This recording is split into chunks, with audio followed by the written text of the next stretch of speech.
I'm Vexing.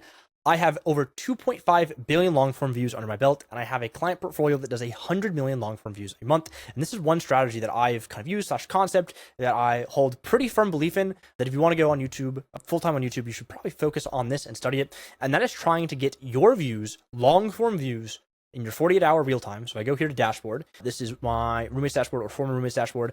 And if you go to your analytics and I go to my real-time views here, you will see I have 45,000 real-time views in the last 48 hours. And the goal for that is you want to hit over 120,000 long-form views per 48 hours, which is roughly 60,000 views a day. And the reason why you want to hit 60,000 views a day, so I go back here to the channel analytics and I show the CPM. Functionally, let's say RPM is, I think it's like we're 55% of this. So it'll be about $5-ish. If you do the math on that and you do, let's do 5 times 60 a day. That ends up being roughly $300 a day. It's not necessarily ended up going to be that one for one.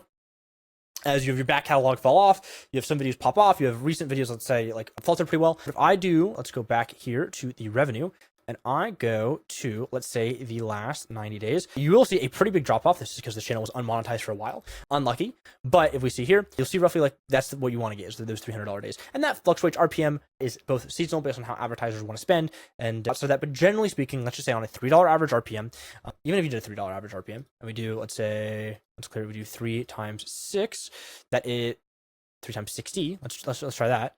3 times 60, you have 180. And if you times that by 30, the amount of days. If you made $100 every day for 30 days, which is the average amount of days in a month, you'd make roughly $5,000 a month, which is actually not bad at all, right? That is more than a livable wage, and that is what you want to be shooting for, and that is the metric that I find, and that is like the minimum amount of like let's say views per month that I will even like consider working with a creator. Is that, hey, you're doing 60,000 views long form a day or 120,000 in the real time. The reason why, like I just said, is it is the basis, it is the foundational standpoint for most creators being like, okay, I can go full time, right? Because $5,000 a month, I mean, if you just do this times 12, you're making roughly $65,000 a year. That's not bad at all. That's actually really good. And I know a lot of creators that potentially might be watching this would kill for that. That's the goal. That's what you want to shoot for, is if you're an English speaker and you have a native English speaking audience, which is like, let's say, a tier 1 audience, it's going to be US, Canada, Australia, and then the Nordic countries, Germany as well.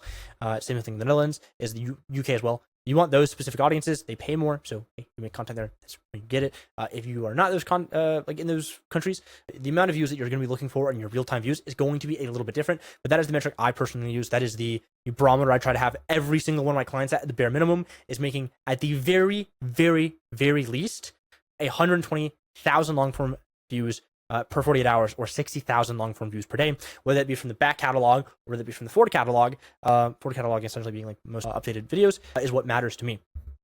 So I hope that makes sense. It's a little bit of a weird little thing, but it is a hack that I use. So if your goal is to go full time on YouTube, your goal should be getting a 120,000 long-form real time. Now that can vary. If you're in a bad niche, it might be more views, but on average, from all of the channels I've worked in, I've seen 120,000 long-form views per 48 hours is the bare minimum. And then outside of that, if you are, let's say, running an off-platform offer, that's a little bit different. You actually want qualified views. You probably want way less views that are way more qualified. That's a different can of worms for another time. But I hope this makes sense, and I hope you can realize, hey, it's actually pretty achievable. Obviously, my roommate has, he's kind of a little bit faltering right now, not getting those 60,000 views a day. He's getting roughly half of that. Now, I will say his channel did recently get remonetized, and I know he wasn't making as much content when it wasn't monetized because he had to unlink his AdSense. Totally understandable. He's going to get back into it, and he's going to get back to the point where he's making those 120,000 views an hour. And that is, like I said, the goal for every YouTuber to get to, in my personal opinion. And if you enjoyed this and you want to work with me and help get your views up, kind of like what I did with Alka for the last 365 days, I helped him, started here